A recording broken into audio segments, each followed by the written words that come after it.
מזמור לדוד. אדוני מי יגור באוהליך, מי ישכון בהר קודשך. הולך תמים ופועל צדק ודובר אמת בלבבו.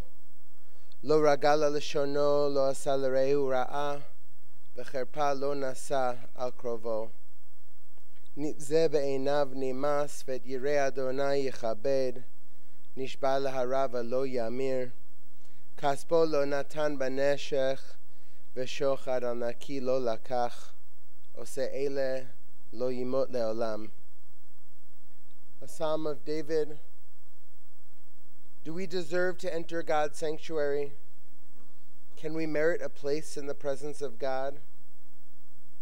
If we live with integrity, do what is right, speak the truth without deceit, have no slander upon your tongue, do no evil to others, do not mistreat your neighbor, spurn a contemptible person, but honor those who revere God. Never retract a promise once made, though it may bring you harm.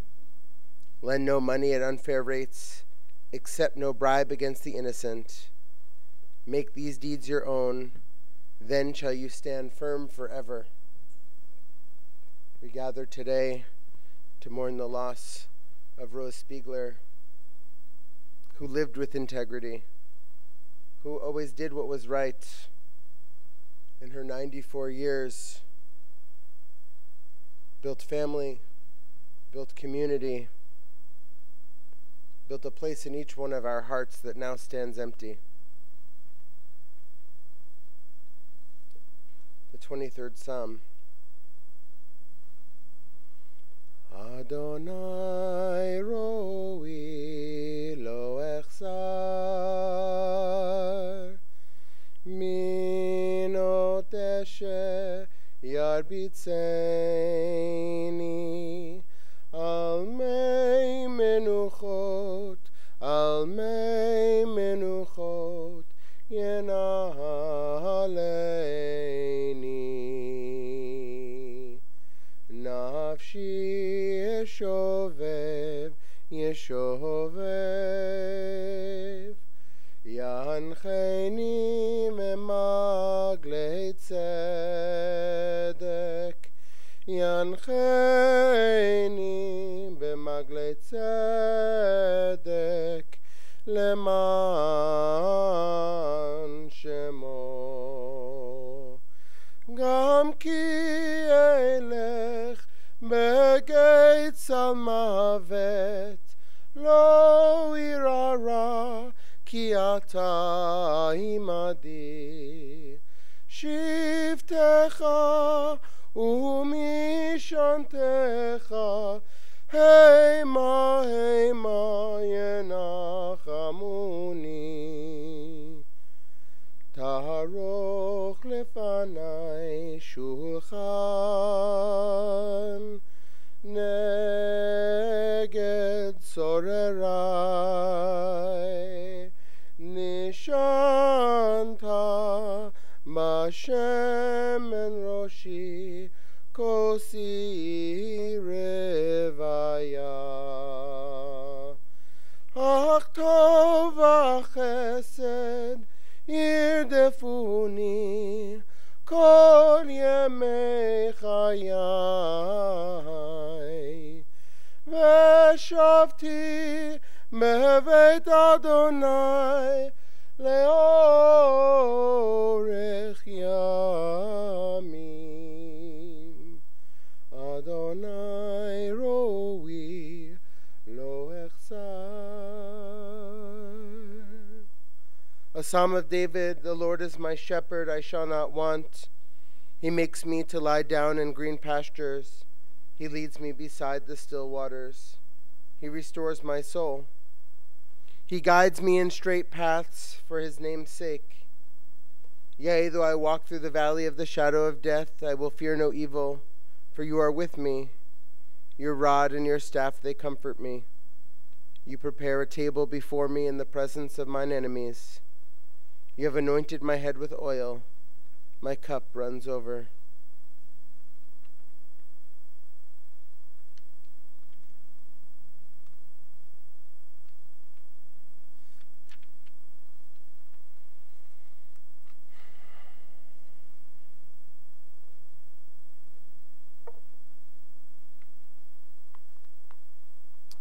This is an especially poignant time in our people's calendar. We've just completed the 3 weeks known as Bein HaMetzarim, between the straits, in the narrow places. This is a period of mourning. We mourn the destruction of our holy temple in Jerusalem, this period which went from the 17th day of the Hebrew month of Tammuz until last Sunday, the 9th of the Hebrew month of Av. Just 6 days later, we found ourselves celebrating Tu B'Av, the equivalent of a 2,000-year-old Jewish Sadie Hawkins Day. Immediately following Tu B'Av, we now find ourselves in 7 weeks of consolation. It takes 7 weeks of consolation to bring ourselves back from just 3 weeks of mourning.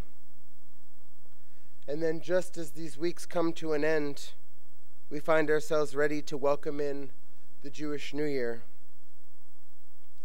Why the overview of the calendar?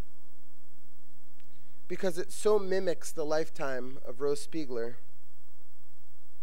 Rose was born in Buchau, Germany in 1924. She was only 14 years old when she watched her synagogue destroyed on Kristallnacht. Though her family had made preparations to leave Germany even before this dreadful night, we can only imagine the emotions the young Rose felt watching the building burn. More than 2,000 years later, we still find ourselves mourning the destruction of our temple in Jerusalem. Certainly in Rose's 94 years, she never stopped mourning. The wounds from Kristallnacht stayed with Rose for the next 80 years. She would say that coming to America was like a rebirth, that her life was 80 years longer than it would have been had her family been stranded in Germany. Rose came to the United States on the SS Manhattan in the spring of 1939. Though her family settled in Cleveland, she was sent to New York for a period of time in high school to live with her aunts.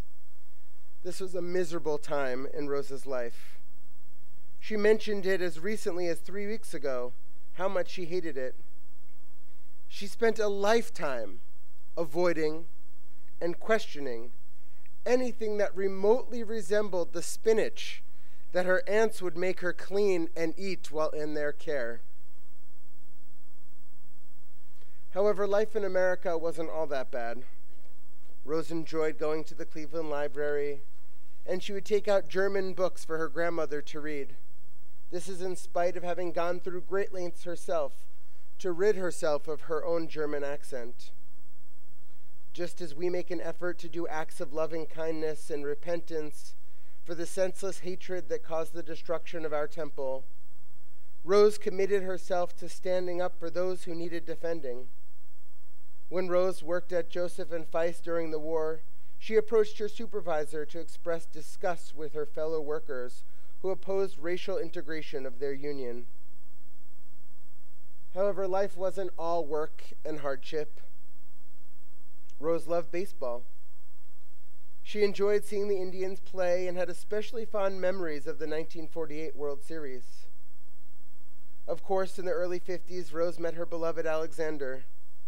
They met at a New Year's Eve party, and Alexander invited her to play hearts on New Year's Day. Now, it just so happened that the pair broke things off for a short period of time the next month. Alex questioned how serious Rose was about marriage. I guess she was quite serious. She proved him wrong when the couple was engaged by the first day of that April. They were the first wedding held at the Old Mayfield Temple by Rabbi Kronheim in 1951. Alex and Rose enjoyed 45 years of marriage. She took care of him and acted as his nurse for the 15 years prior to his passing. She built them a home.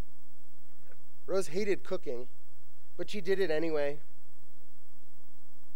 After all, she had 4 children to feed. Rose would never forget losing her 10-month-old son David in 1955, but she dedicated her life to her living children, to Jacob, to Donna, Doris, and Jeffrey. The food may have been consistently overcooked, but you know that that's how your father liked it. What Rose lacked in her culinary skills, she more than made up for in her baking. She loved baking as she loved each of you.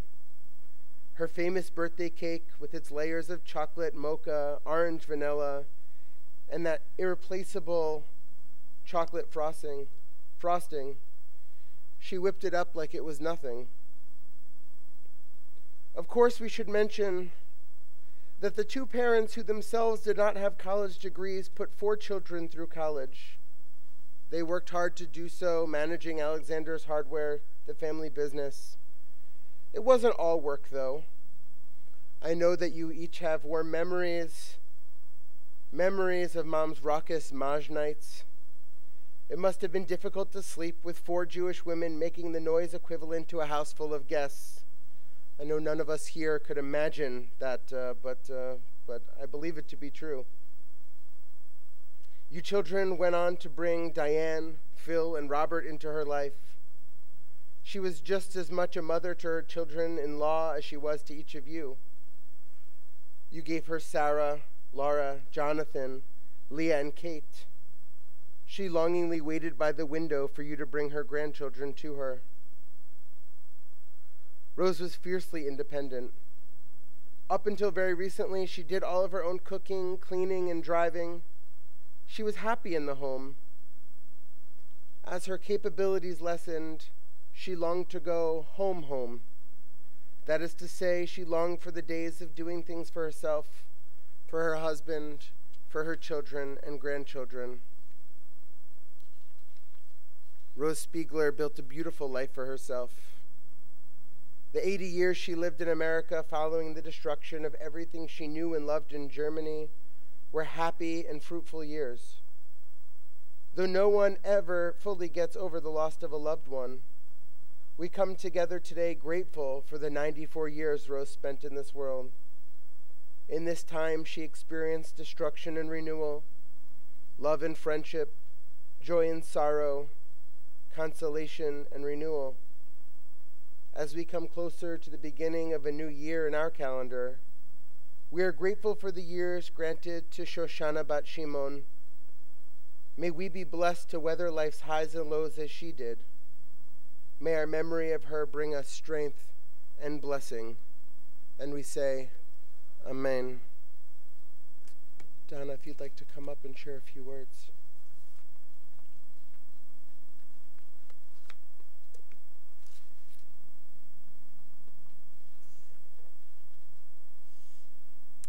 Good morning, everyone.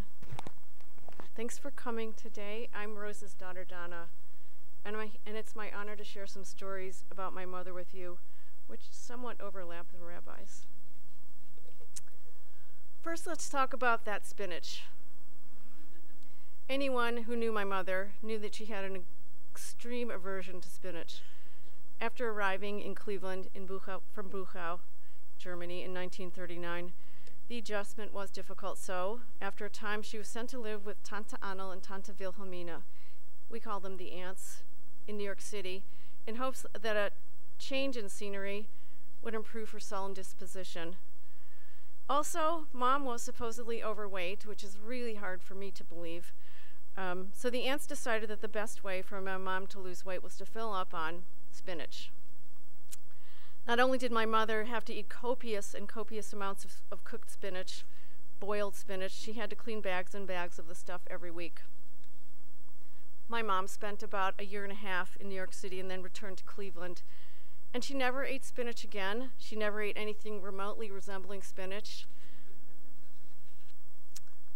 Like the rabbi said, my mother was a wonderful caregiver, always tending to the needs of others. I was the kid who always ran high fevers, 104, that was normal. My mother would pack on these icy washcloths, which were excruciating, but the fever went down and she was there for me. I had measles for 2 weeks straight, with my mother always there by my bedside. When my Uncle Werner traveled to Cleveland for his bypass surgeries, he cared for her nieces, my cousins Fania and Anna, who are here today.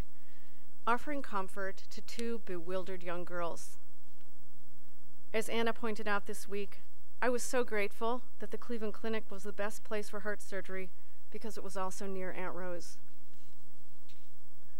As my dad's health declined and complications from his diabetes set in, she was there.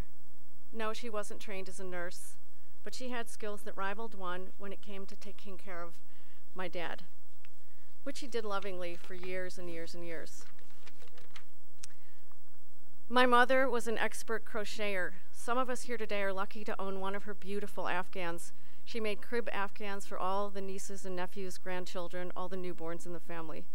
And I think Fania still has her blanket, the one that she stole from Anna when Anna was born.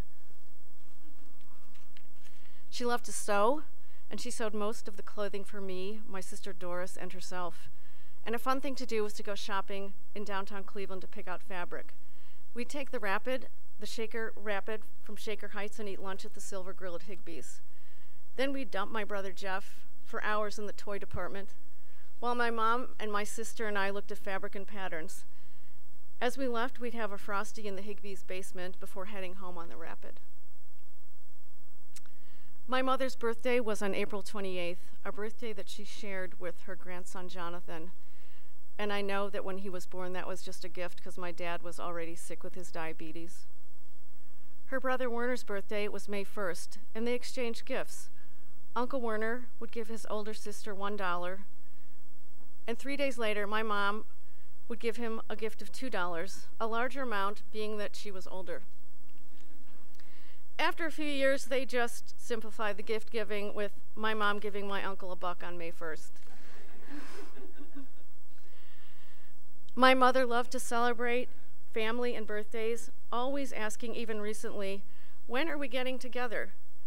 As her memory began to fail her and she thought it was Rosh Hashanah in April, she asked about when were we cooking? What were we cooking? Who's coming to Rosh Hashanah for dinner? We have to set the table. Mom grew up with dogs in Buchau, Germany, where she was born in 1924. The family even brought 2 bulldogs on the SS Manhattan in 1939 on their voyage to America. Then my father came into the picture, and she became a devoted cat person. We always had cats growing up, and Tiger was one of the more memorable cats of my youth. Tiger loved carbohydrates. He'd eat dry spaghetti sticks and just about anything containing flour. One day my mother baked a lemon bundt cake and let it cool on the counter. Tiger, who could sniff out a good carb anywhere, must have jumped on the counter and taken a bite. It's putting it mildly that my mom wasn't happy when she found the cake with a bite gone. I was really afraid for Tiger, but he lived to do it again. Because what I remember is that she shaved off that chomped on part and served it to us. My siblings, Jack, Doris, and Jeff, remember that she put the whole cake in his food bowl. Her cat Leo is at her house right now, and he's been her companion every day for years, like another son to her. In fact, my niece Leo once said, "Well, if Leo is Grandma's son, then he's my uncle." My mother loved to bake. Some of her specialties that we loved growing up were bow tie cookies, jelly cookies, her scrumptious cream cheese brownies, her marble cake. For Passover, she'd make some amazing sponge cakes. And we all know that the best compliment that one can ever say about a Pesach cake is that it tastes like real cake. And hers certainly did. But it is safe to say that the cake that we, her children and grandchildren, loved the most was what we all call the birthday cake. It's got 4 layers, 2 mocha and 2 orange-infused vanilla with a rich dark chocolate frosting. Everyone on his or her birthday was rewarded with this cake at the end of a family birthday party. And she did bake that cake like it was nothing. I'm a good baker. I've made that cake a few times, a complicated recipe, and it is not nothing. And while she didn't particularly like to cook, she made dinner every night for our family of 6. One dish that we all loved is tunaroni, a recipe that I think she found in a magazine. It's a salad of shredded cabbage, onions, carrots, some green peppers with macaroni, tuna, and a mayonnaise mustard sauce. It is delicious, and it is serious Spiegler comfort food. A college friend reminded me just the other day that my mom would welcome me and my college friends home from Kenyon with a big bowl of tuna-roni. Mom loved her Cleveland Indians and even attended the World Series in 1948. She looked forward to spring and the start of the baseball season, where she could watch all the games on TV and occasionally go to a game to cheer on her tribe. The summer, when she spent a summer rehabbing at Menorah Park from a broken hip 2 years ago, the great staff there always got the game on the TV for her to enjoy. She wasn't just kind and loving to her family, she was principled and open-minded, treating everyone with kindness. And as the rabbi said, the story about Joseph Weiss, which I just heard this week, kind of blows my mind. Working there during World War II, the union employees there didn't want blacks hired, didn't want blacks to join the union, which was a requirement, and threatened to strike. So my mom went to her supervisor, said she wouldn't go on strike, would cross the picket line, as she could not be part of such racist discrimination, having recently emigrated from Germany and suffering persecution herself. And her supervisor reassured her that because the country was at war, there would be no strike. My mother was so happy to be at home always, and in these last few years, when dementia claimed her memory, she would frequently ask me, "When are we going home?" as we sat right in her den. I finally figured out what she meant. She wanted to go back to that place where she had her independence, cooked and kept house, baked the birthday cake for Jack and Diane, Donna and Phil, Doris and Bob, Sarah, Laura, Johnny, Leah, and Kate, drove herself to Heinen's, where she'd always smile at babies, and did her volunteer work for Na'amat, an organization that raises money for social service programs for women, children, and families in Israel, her way of supporting the state of Israel, which was so important to her. There are so many more stories that I could tell.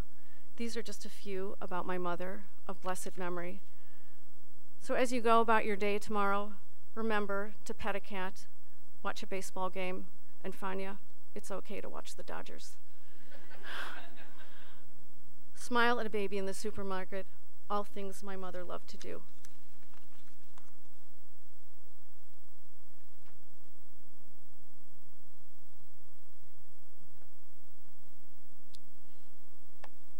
Hear now from some of Rosa's grandchildren, first Leah, and then Laura, Sarah, and Jonathan.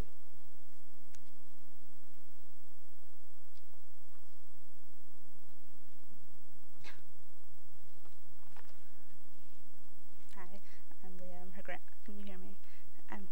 No. Can you hear me now? Can you hear me now? Okay. I'm Leah. I'm her granddaughter. I'm Rosa's granddaughter. I have plenty of stories I could tell you about Grandma and all the time we spent together.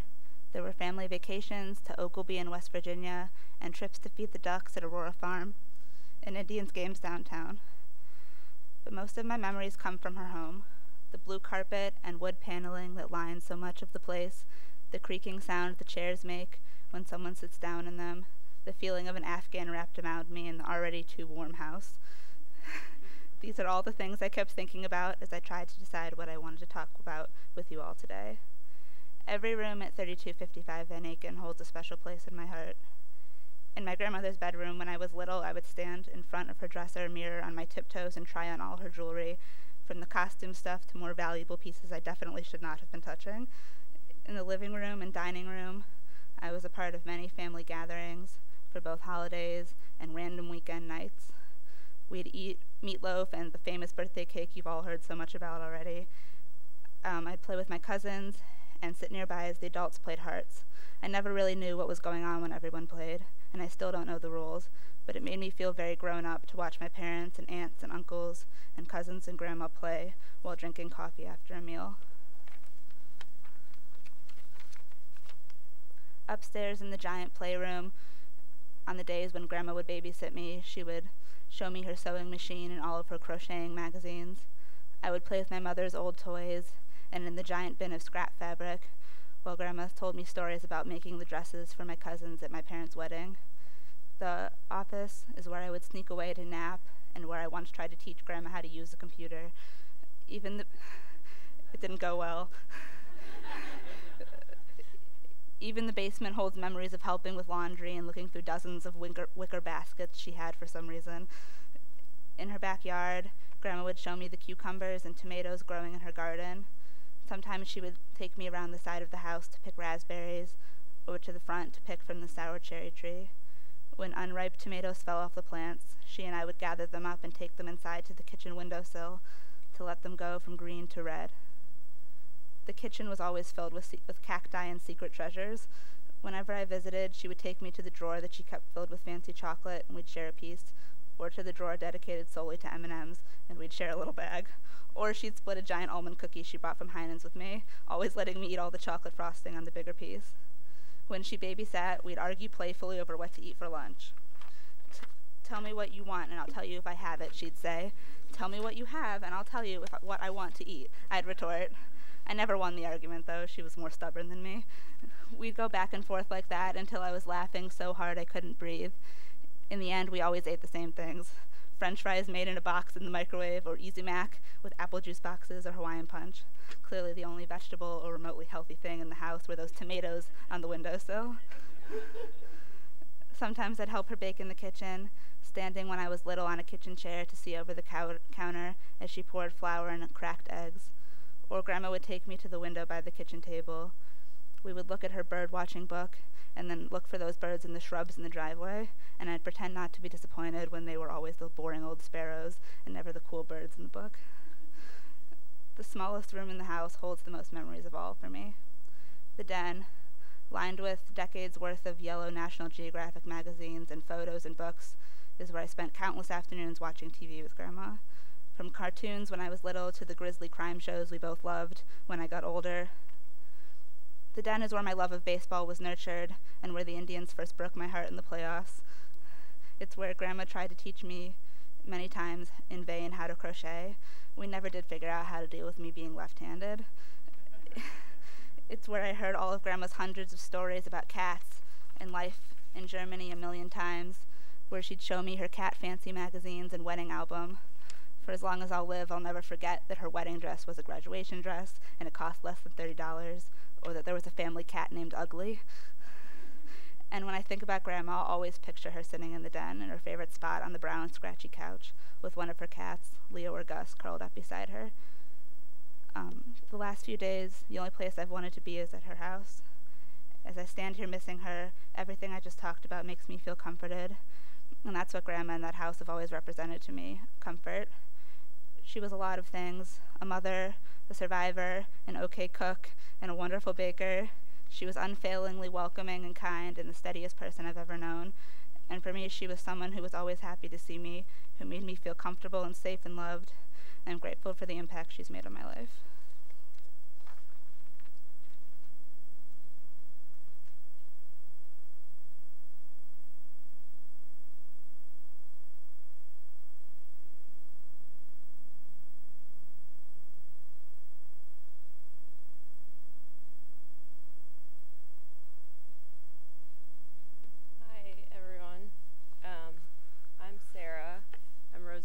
Grandchild, and I first want to say thank you to everyone who's here today to celebrate my grandmother's life. Can you guys hear me? Okay. And of course to those who couldn't come today but are at home thinking about her.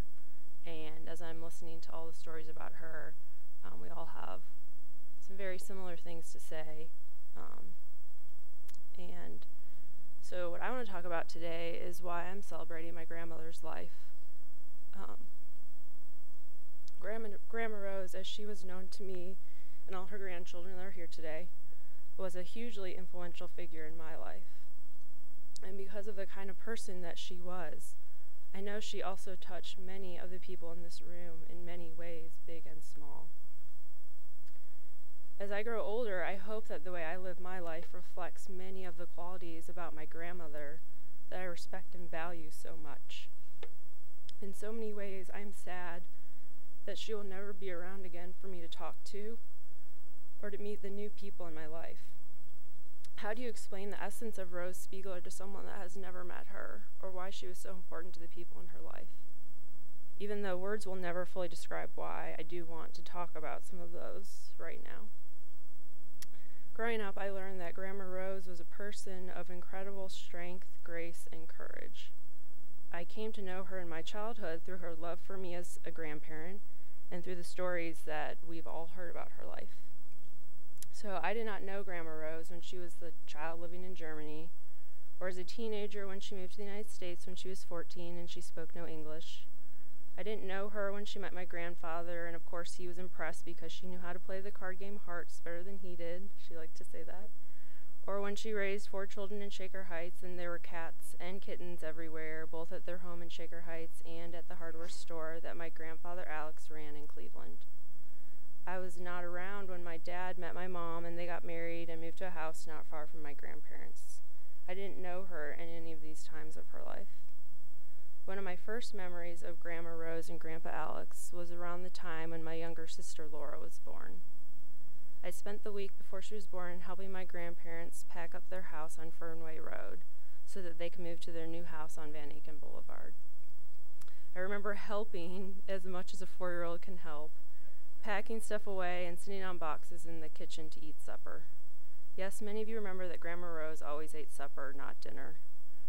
But what I remember most from that time is how much I enjoyed spending time with Grandma Rose and Grandpa Alex, and how comforting it was to be in their presence and to be in their home. That feeling is something that never changed, no matter how old I got. I think I always knew how lucky I was that I had grandparents that lived 5 minutes down the street. I can't even count the number of times that I would show up announced, and just as many times unannounced, at the back door of their Van Aken home to watch a Cleveland Indians baseball game. I think I would say it's a testament to my multitasking abilities that I would watch baseball games with Grandma Rose on most school nights and somehow get my homework done at the same time. I will always remember that my Grandma Rose was always happy to see me. There was always a smile on her face when I showed up at her house, and I can still hear her saying the words, "Help yourself. Anything in the fridge, it's yours. Help yourself." She made sure to say this to me within 5 minutes of me opening the back door, and to say it multiple times in case I forgot. As a growing teenager, I will say that it was a rare occasion that I would not turn down a second dinner at Grandma Rose's house. I became very adept at checking the fridge for snacks at her house, as many of us did. It wouldn't do to disappoint Grandma, right? I would definitely have to eat that extra bowl of tunaroni in the fridge or that leftover piece of her famous birthday cake. As many people have said here today, I will always remember how Grandma Rose was incredibly warm and welcoming to everyone in her life, even people she had never met before or was only meeting for the first time. As I was sharing memories this week about Grandma Rose, I talked about the large Thanksgiving dinners that we would have at her house, and sometimes how the guest list could get a little out of control. Before you knew it, we had so many people that card tables with tablecloths were being set up behind the couches in the living room, and you literally had to catapult over the couch to sit with your knees almost up to your chin in an effort to squeeze your legs under that tiny card table. Yes, this was probably harder for me as I have long legs and big feet, something I've inherited from my Grandma Rose. But of course, friends were always treated as family, and if they didn't have a place to celebrate Thanksgiving because their family was far away, they were always welcome at Grandma Rose's house. I had multiple friends and roommates who spent holidays at her house. I grew up thinking that all families were as open and welcoming as my Grandma Rose. And from the time I was 4 years old, I remember how proud of me Grandma Rose and Grandpa Alex always were. Whether it was for getting a good grade in school or playing in a soccer game or just being me. When I graduated from college, I remember feeling so incredibly lucky to have both my Grandma Rose and my Grandma Phoebe there to watch me walk across the stage into a new chapter in my life. Over and over again, growing up, I heard about Grandma Rose's childhood in Germany and her family's new life in the United States. I think as a kid, I grew up knowing that if Grandma Rose could be a strong person and her family could start their life anew, I could also be a strong person and chase what I wanted in my life. This story became ingrained in me from a young age as an important part of my family history, even though I hadn't personally lived it. About 10 years ago, my mom, my sister Laura, and I were in Germany, and we went to see the house where my Grandma Rose and her brothers had grown up. It was an incredibly powerful reminder of where they had come from. I like to think that Grandma Rose's courageous spirit lives on within me. I grew up with many strong female role models on both sides of my family, and my grandmas are both at the top of this list. I feel grateful every day that I had these role models in my life. Going forward, I know that even though Grandma Rose will not be here to see me transition into new and exciting things, that she would be proud of me.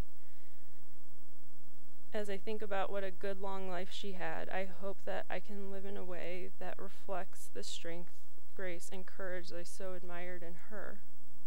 So I want to say goodbye to Grandma Rose now, and that I love her, love you, and that we will all miss you.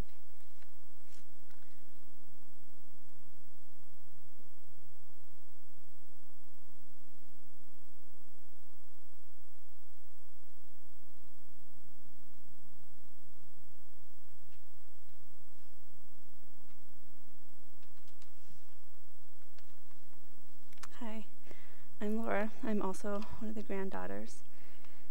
And I'm going to try my best to describe my Grandma Rose and what she has meant to me.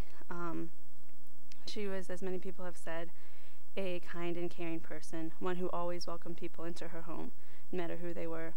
As I was talking with some of my college friends this week, they reminded me of the times, not only that they came to Thanksgiving to spend when they couldn't go home, but all the times I spent telling them about why they should come to Grandma's house for Thanksgiving. I will always be grateful for the small things that my grandma did for us growing up, which always made a big difference. She always had my two favorite foods, cut up cucumbers and blueberries, ready for me when I walked in the door, though I wonder if she had these because they were my favorite, or if they were my favorite because she always had them. I also don't think it's a coincidence that my favorite candy is still M&Ms. She sewed us dresses, crocheted us blankets, and baked us birthday cakes, and she always gave the very best hugs. Most importantly, I'm grateful for the conversations that she had with me, whether it was a few words between the baseball innings or longer conversations as we look through old family photos. I feel lucky that I had the opportunity to have those long conversations with her, in which I was able to ask her, sometimes some difficult questions about her life, what it was like growing up in Germany, and what it was like to leave and to start over in a new place. She always answered my questions honestly and with care, sometimes with sadness, but also often with humor and optimism. During the long conversations we had, she described to me the job she had had, how she met my grandpa, getting married, raising a family, and losing a child. We had conversations about what my dad was like as a kid, the time she spent driving back and forth to Kenyon, and then driving back and forth to Kenyon again, and the hardware store. We chatted about the different crochet patterns that she was working on, what the cat was up to, my plans for the future, and how many outs were left in the inning. The stories she shared with me and the conversations we had have shaped how I think of my place in this world and how I interact and treat others. I feel incredibly lucky to have had her as my grandmother and thankful for all the time that we were able to spend together.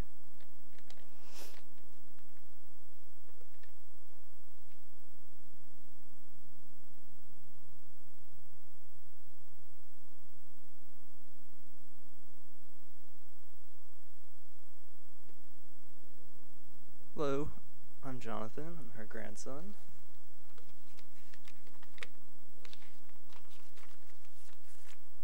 So, about 4 years ago, many of us gathered at this place to remember the life of my great-uncle, Warner Dannhauser. It seems fitting to me on this day, in which we celebrate the life of his older sister, my grandmother, Rose Spiegler, that we take a moment to remember them together. As everyone who knew them both would attest to, they shared many of the same admirable qualities that I try to emulate in my own life. A fundamental kindness and generosity of spirit, and especially a certain toughness and courage. They were especially close in life, and so I think it is right that they are buried together.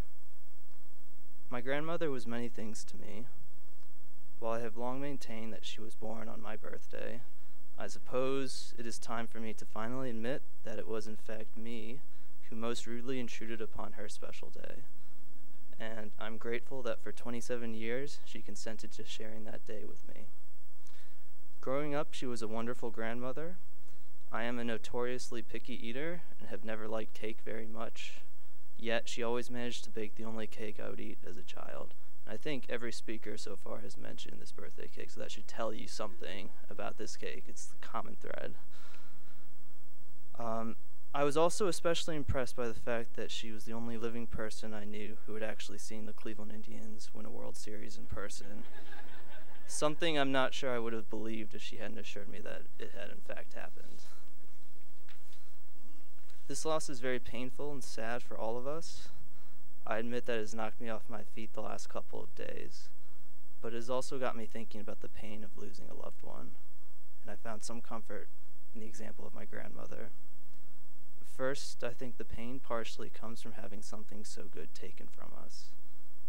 The pain can make this an especially sad, negative time, but it also serves as a reminder of how good my grandmother was and how much her loss means to the world. And second, the sadness we are feeling also comes from fear for her, for where she has gone, perhaps even an unsettling reminder of our own mortality. Here again, I draw comfort from Rose. Despite perhaps having more reason than most as a refugee from 1930s Germany, she did not live in fear. She was tough and full of courage, and I'm sure was afraid at times, as we all are, but did not allow that fear to erode her humanity. On the contrary, she lived her life to the fullest, always with kindness, generosity, and an ability to stand up for herself. We have indeed suffered a great loss, but Rose lives on in our memories of her. And when everyone who knew her is gone too, who she was will continue to live on through the people she shaped for the better and the people they went on to shape as well. Even so, I will miss her.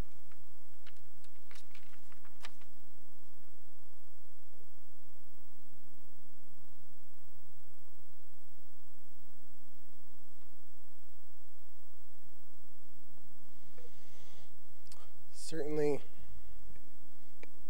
Rose experienced life and joy from her children, but as we read in the Psalms, our highest joy is urevanim levanecha, is to get to experience your children's children. I want to especially thank Rose's grandchildren for sharing such beautiful memories, which only enhance the stories that Donna told.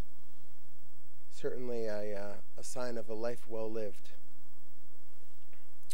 I invite us to please rise as we recite the El Malei Rachamim memorial prayer, a prayer for the ascension of Rose's beautiful soul.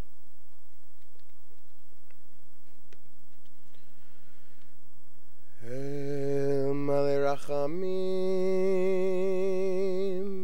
shochen b'mromim, aמצי מנוחה נכונה תחת כנפי השכינה, במעלות קדושים טהורים, כזוהר הרקיע מזהירים, את נשמת שושנה בת שמעון, שלך לעולמה, בגן עדן תהי מנוחתה. אנא בעל הרחמים, הסתיריה בסתר כנפיך לעולמים, וצרור בצרור החיים את נשמתה, אדוני הוא נחלתה, ותנוח בשלום על משכבה, ונאמר Amen. El Malei Rachamim, exalted, compassionate God, grant infinite rest in your sheltering presence among the holy and pure to the soul of Rose Spiegler, who has gone to her eternal home. Merciful One, we ask that our loved one find perfect peace in your eternal embrace. May her soul be bound up in the bond of life. May she rest in peace And we say, Amen. You may be seated. We'll continue in just a few moments as we exit the chapel and we head towards Zion Memorial Park for the interment. Shiva today will be held till 5 o'clock at Rosa's home, as was mentioned, 3255 Van Aken Boulevard in Shaker Heights. Shiva will also be tomorrow evening from 5:30 to 8:30 with Minyan at 8 p.m. Invite us to once again rise and for the pallbearers to come forward.